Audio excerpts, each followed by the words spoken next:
Magandang araw po mga boxing fans natin dyan. Boxing update po tayo. Matapos manalo si Terence Crawford mga idol, ang ating undisputed na ngayon dito sa super middleweight division. So 168 pounds mga idol. Hinakot, nilimas ni Terence Bud Crawford ang mga belt ni Canelo Alvarez mga idol. Samot-saring mga komento mga idol ayon sa ating mga boxing fans na walang katulad itong si Crawford kay Mayweather, na kung saan ay lumaban din ito kay Canelo Alvarez. Kumbaga panay takbo-takbo lang naman ito, puntos-puntos ang tirada mga idol. At dito nga ayon sa ating mga boxing fans, undisputed itong si Canelo Alvarez, siyang kampiyon at siya daw dapat ang nanalo dito sapagkat hindi naman daw na TKO o na knockdown itong si Canelo Alvarez. Ayon sa ating mga boxing fans, dapat daw draw at panalo itong si Canelo Alvarez sapagkat wala naman itong ginagawa daw itong si Crawford kundi tumatakbo-takbo. Kumbaga parang si Mayweather lang mga idol.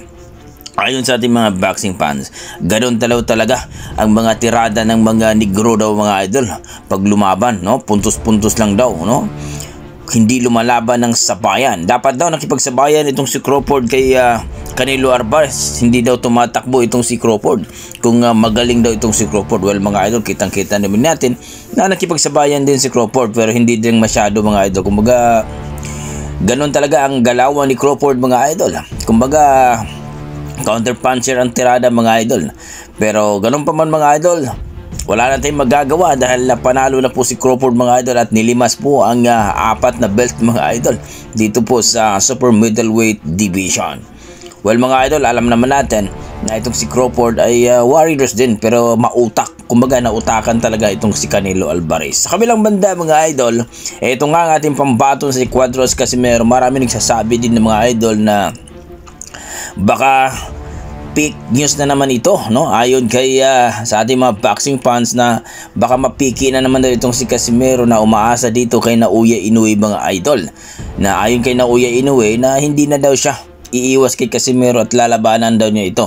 Basta magpapakita lang daw ng galing at talagang impresibo ang panalo ni Casimero ngayong October 25 mga idol. Diyan nga sa bansang Japan dahil may laban na ito. Well mga idol, alam naman natin na itong si Naoya Inoue ay matagal na talaga itong hinahunting ni Casimero. Nagkataon ng mga idol na itong si Casimero umalis sa INPI at ang kasunod naman talaga makakalaban ni Casimero ay si Naoya Inoue. Well mga idol, alam naman natin na talagang itong si Sean Gibbons, kapag gumalaw ito talagang mapapalaban. Halos lahat naman nakalaban ni Naoya Inoue mga alaga ni Sean Gibbons mga idol. Aminado tayo dyan. Kaya ito umaasa tayo mga idol na tutuhanin na ito ng Naoya Inoue, pero magdepende pa rin yan mga idol sa performance ni Casimero at sa kanyang promoter. Dahil kahit si Casimero pa sasabihin niya na siya ang gusto makalaban ni Naoya Inoue, kung hindi naman ma-promote ng kanyang promoter mga idol, magdepende pa rin yan sa promoter. Well mga idol, magdepende sa promoter, magdepende pa rin kay Casimero kung makuha niya ang tamang timbang dito sa 122 at mapanalo niya ang kanyang laban via TKO. Walang duda mga idol, talagang lalabanan ni Naoya Inoue mga idol.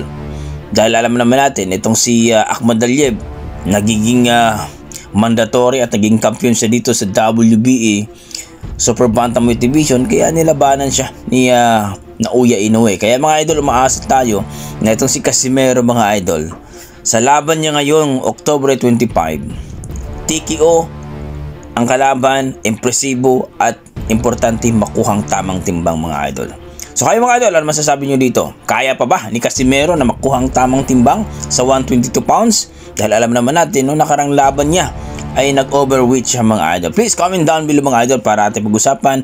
Maraming salamat. Abangan nyo. Lapit na laban natin.